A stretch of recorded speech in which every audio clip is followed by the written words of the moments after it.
Hello students, आशा करती हूँ कि आप सारे लोग बहुत अच्छे होंगे और सारे ही अपने घरों में एकदम से सुरक्षित होंगे। वेलकम टू किरण आदि शिक्षा, जहाँ पर हम स्टडी कर रहे हैं एनसीईआरटी क्लास 10th का चैप्टर नंबर 13, जिसका नाम है सरफेस एरिया एंड वॉल्यूम्स।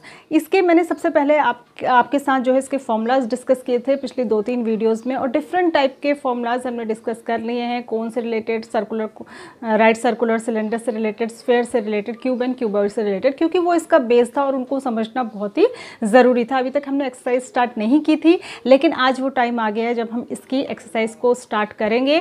पिछली वाली वीडियो में मैंने आपको सारे फॉर्मूलाज की, सारे 3D फिगर्स की कंपैरेटिव स्टडी भी कराई थी, जिससे कि आप उन फॉर्मूलाज को कभी भी भूलें नहीं और कंसेप्ट आपके दिमाग में एकदम से क्लियर हो जाए। तो जिसने भी प्रीवियस वीडियोस नहीं देखी हैं, फटाफट से चैनल को सब्सक्राइब कीजिए। वहाँ पर मैंने 10th क्लास की एक प्लेलिस्ट बनाई हुई है, वहाँ पर जाकर आप प्रीवियस वीडियोज़ को देख सकते हैं, जो इस चैप्टर के लिए मोस्ट इंपॉर्टेंट है। और सिर्फ इसी चैप्टर की नहीं, आप पिछले जितने भी चैप्टर्स मैं पढ़ा चुकी हूँ, मैं बहुत सारे चैप्टर्स पढ़ा चुकी हूँ, आई थिंक 12-13 चैप्टर्स में पढ़ा चुकी हूँ, सबकी वीडियोस वहाँ पर उपलब्ध हैं। तो आप आसानी से घर बैठे लॉकडाउन में बिना किसी टेंशन के, बिना किसी फिक्र के, बिना किसी चिंता के अपनी बोर्ड एग्जाम की तैयारी को कंटिन्यू रख सकते हैं। इसके साथ ही 6 to 10th के लिए सारी ही क्लासेस की वीडियो वहाँ पर उपलब्ध है, तो आपके छोटे बड़े भाई बहन भी इसका फ़ायदा ले सकते हैं। ये एकदम से फ्री है, इसका कोई भी चार्ज नहीं है। तो हम शुरू करते हैं एक्सरसाइज नंबर 13.1। और अब आई होप कि आप इस एक्सरसाइज को बहुत अच्छे से आप समझ पाएंगे। मैं इसके पहले क्वेश्चन पे आती हूँ।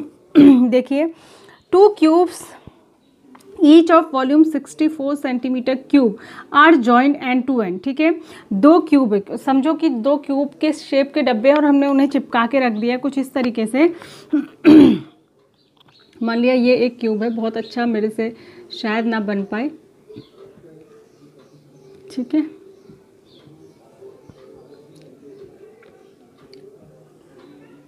एक क्यूब ये है। ठीक है, एक क्यूब ये है, और इसी के साथ चिपका के हमने, इसी के साथ हमने एक और क्यूब चिपका दिया।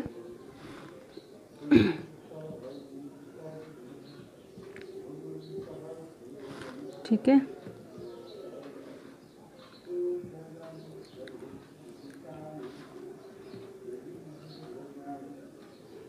इस तरीके से। ठीक है, तो ये हमने 2 cube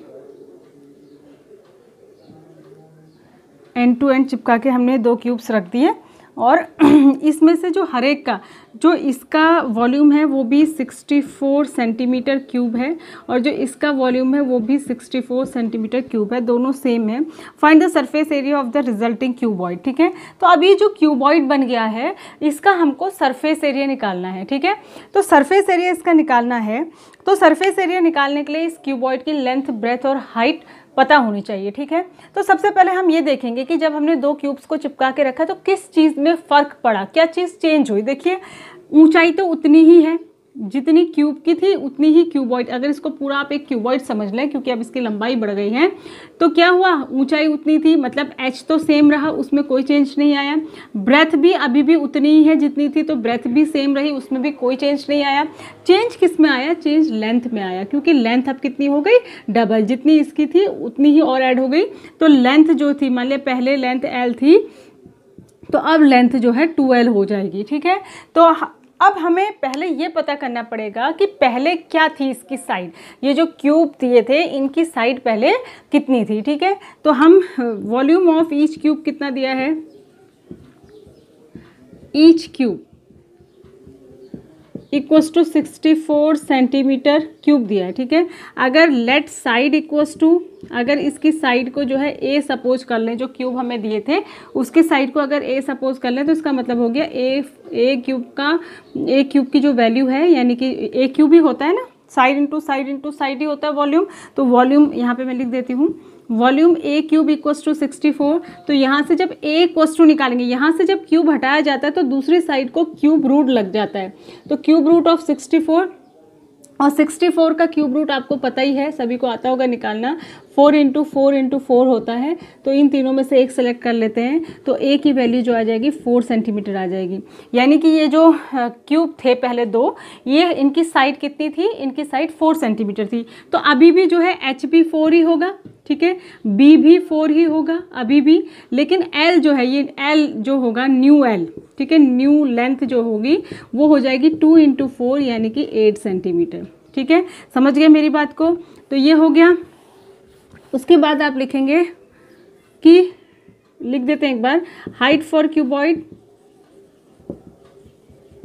height for cuboid equals to H equals to 4 centimetre ही होगी, ठीक है। ब्रेथ भी, breadth for cuboid equals to B equals to 4 centimetre ही होगी। बट लेंथ फॉर क्यूबॉइड जो होगी, ध्यान दे रहे हैं मेरी बात पे, लेंथ फॉर क्यूबॉइड जो होगी वो होगी, इसको अगर हम एल से ही दिखा रहे हैं तो 2 × 4 होगी यानी कि 8 सेंटीमीटर होगी, ठीक है। तो सरफेस एरिया क्या हो जाएगा? देखो यहाँ पर इसने सरफेस एरिया वर्ड यूज़ किया है, ना टोटल लिखा है ना लेटरल लिखा है, तो सरफेस एरिया लिखा है तो हम टोटली सरफेस एरिया निकालेंगे, ठीक है। तो सरफेस एरिया क्या हो जाएगा? जहाँ पर डाउट हो ना, जहाँ पर लेटरल या फिर टोटल ना कहे वहाँ पर टोटल ही निकाला करिए। तो ये हो जाएगा 2LB + BH + HL, ठीक है। तो ये क्या हो जाएगा? 2L × B, L कितनी है लंबाई? 8 × B 4 + B × H यानी कि 4 × H + H × L यानी कि 4 × 8, ठीक है। जब आप इसको कैलकुलेट करेंगे तो ये आ जाएगा 160 सेंटीमीटर क्यूब, ठीक है। तो इस तरीके से इसको करना था। आई होप कि आपको ये अच्छे से समझ में आ गया होगा।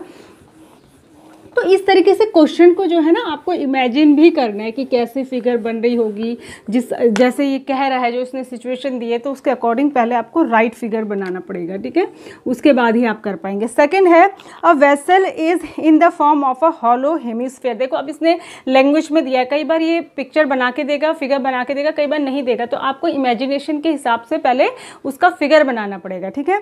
तो ये कह रहा है, a vessel is in the form of a hollow hemisphere mounted by a hollow cylinder. Mounted का मतलब होता है उसका ऊपर रखा होना, ठीक है। तो ये नीचे से कह रहा है कि हेमिस्फीयर है, हॉलो मतलब ये अंदर कुछ भरा हुआ नहीं है, खाली है, और उसके ऊपर जो है एक सिलेंड्रिकल शेप है इस तरीके से, और इस तरीके का ये एक बर्तन है, ठीक है। तो आपको दिख रहा होगा कि जो बेस इसका है वही ऊपर, ये हेमिस्फीयर का ऊपर का हिस्सा है, तो यानी कि दोनों की रेडियस इक्वल होगी, ठीक है। तो जो इसकी रेडियस होगी वही राइट सर्कुलर कोन की सिलेंडर की भी रेडियस होगी, ठीक है। और यहाँ को भी इतना ही होगा। देखो स्फेयर के लिए या हेमिस्फेयर के लिए जो रेडियस ये होती है वही रेडियस ये होती है, वही रेडियस ये होती है, ठीक है। तो अब ये क्या कह रहा है आगे पढ़ लेते हैं। The diameter of the hemisphere is 14। इसका डायमीटर 14 है तो इसकी रेडियस 7 सेंटीमीटर हो जाएगी, और अगर 7 इधर होगी तो 7 सेंटीमीटर नीचे भी होगी, ये नीचे का हिस्सा, ठीक है। आगे क्या कह रहे हैं, and the total height of the vessel is 13 centimetre. जो ये वेसल है इसकी टोटल हाइट 13 सेंटीमीटर। जब टोटल 13 है तो इसकी कितनी बची, सिलेंडर की कितनी बची, 13 में से 7 माइनस कर दीजिए, ये 7 है तो ये बचेगी 6 सेंटीमीटर, ठीक है। ये जो height of the cylindrical part है वो 6 सेंटीमीटर बचेगी, ठीक है। तो ये कह रहे हैं find the inner surface area of the vessel. इस पूरे वेसल का इनर सरफेस एरिया निकालना है। तो पूरे वेसल का इनर सरफेस एरिया निकालना है तो हम क्या करेंगे, हेमिस्फीयर का इनर सरफेस एरिया निकालेंगे, और प्लस ये जो है आपका सिलेंड्रिकल पार्ट, इसका कर्व सरफेस एरिया निकालेंगे इनर वाला, तो फिर तो दोनों को ऐड कर देंगे, ठीक है। तो हम लिखेंगे, सबसे पहले आप शुरू जब करेंगे तो आप लिखेंगे डायमीटर इक्वल्स टू, मैं शॉर्टकट में लिख रही हूँ, डायमीटर ऑफ, लिख देना, चलो लिख देती हूँ मैं, हेमिस्फीयर इक्वल्स टू 14 सेंटीमीटर, ठीक है। तो रेडियस कितना हो जाएगा, रेडियस इक्वल्स टू हो जाएगा 14/2 यानी कि 7 सेंटीमीटर, ठीक है। और रेडियस ऑफ सिलेंडर भी इतना ही हो जाएगा क्योंकि दोनों का सेम ही है, इक्वल्स टू ये भी 7 सेंटीमीटर हो जाएगा। हाइट ऑफ सिलेंडर कितनी हो जाएगी, height of cylindrical part is equals to हो जाएगा 13 - 7 इक्वल्स टू 6 सेंटीमीटर। देखिए अब इसके करने के ना दो तरीके हैं, चाहे तो आप इन दोनों का अलग अलग निकालिए फिर ऐड करिए, या एक ही फॉर्मूले में रख कर भी हम इसको कर सकते हैं। देखिए कैसे हम इसको एक ही फॉर्मूले में रख के कर सकते हैं, ये आपको समझ में आ गया होगा। मैं इसको रब कर देती हूँ ताकि, तो सरफेस एरिया कितना हो जाएगा, inner surface area, inner surface area of vessel equals to हो जाएगा सरफेस एरिया ऑफ या curve surface area of cylindrical part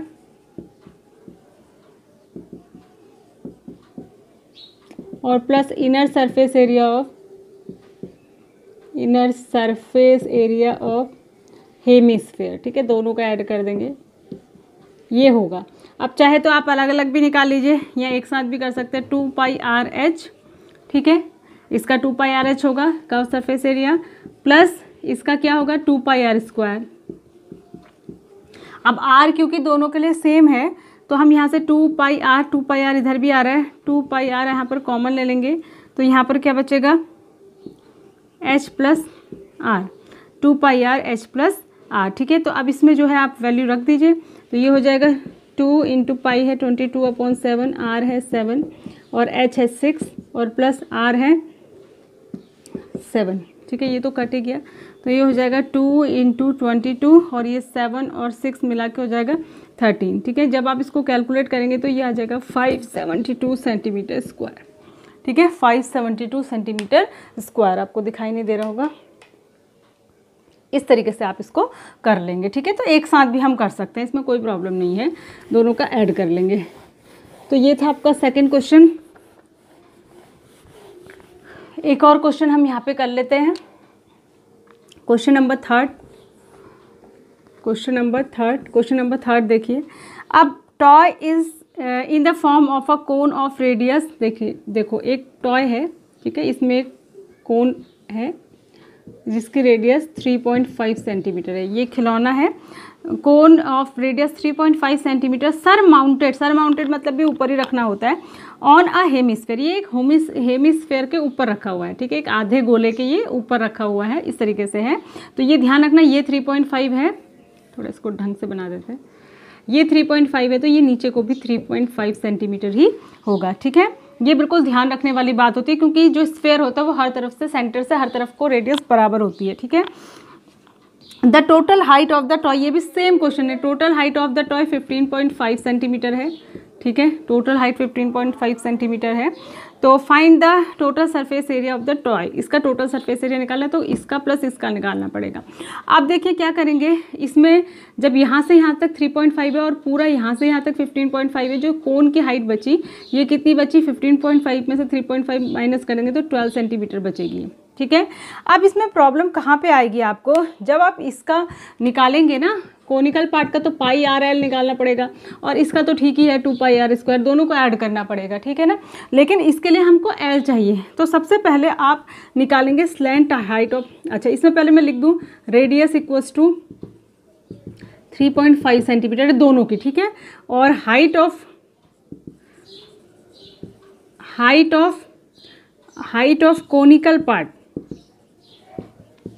conical part जो हो जाएगी वो हो जाएगी 15.5 में से, आप समझ गए होंगे मैं अब इसको क्यों लिख रही हूँ, इक्वल्स टू 12 सेंटीमीटर। ठीक है, ये पहले हम दिखा देंगे कि ऐसा होगा। अब इसके बाद आपको जो है स्लैंट हाइट निकालनी पड़ेगी। ठीक है, slant height L equals to क्या होता है, √h² + r²। ठीक है, h² + r², तो ये क्या हो जाएगा √12 का स्क्वायर प्लस 3.5 का स्क्वायर। ठीक है, तो ये क्या हो जाएगा √144 प्लस ये 3.5 का स्क्वायर होता है।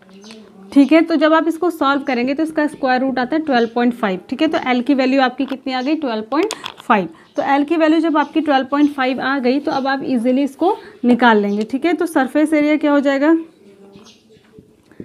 सरफेस एरिया ऑफ टॉय जो हो जाएगा, ठीक है, वो क्या हो जाएगा कोन का यानी कि πRL और प्लस हेमिस्फेयर का यानी कि 2πr²। तो पाई क्या है 22/7, r क्या है 3.5 इंटू L क्या है आपका अभी आपने निकाला 12.5 प्लस उसके बाद आएगा 2 पाई क्या है 22/7 और r² मैंने 3.5 इंटू 3.5। ठीक है, ये 7 से तो कट ही जाएगा, 7.5 जा, ये भी 7.5 जा, और जो बचेगा जब आप उसको कैलकुलेट करेंगे तो आपके पास आएगा 214.5 सेंटीमीटर स्क्वायर। ठीक है, ये मल्टीप्लिकेशन वगैरह आप सब कर लेंगे, ऐड कर लेंगे तो आपके पास इतना आ जाएगा। ठीक है, तो इस तरीके से इसको करना था। तो अच्छा क्वेश्चन है, और बहुत बार एग्ज़ाम में पूछे गए हैं ये क्वेश्चंस, कई बार आते हैं, यही क्वेश्चन सारे रिपीट होते हैं और इसी के अकॉर्डिंग पेपर बनाया जाता है। तो बिल्कुल ध्यान से इन क्वेश्चंस को करिए, बहुत ही अच्छे क्वेश्चन हैं, इंटरेस्टिंग क्वेश्चन हैं और आपको इनको करने में बहुत मज़ा आएगा। अपना ध्यान रखिए, सुरक्षित रहिए। Thanks for watching, God bless you.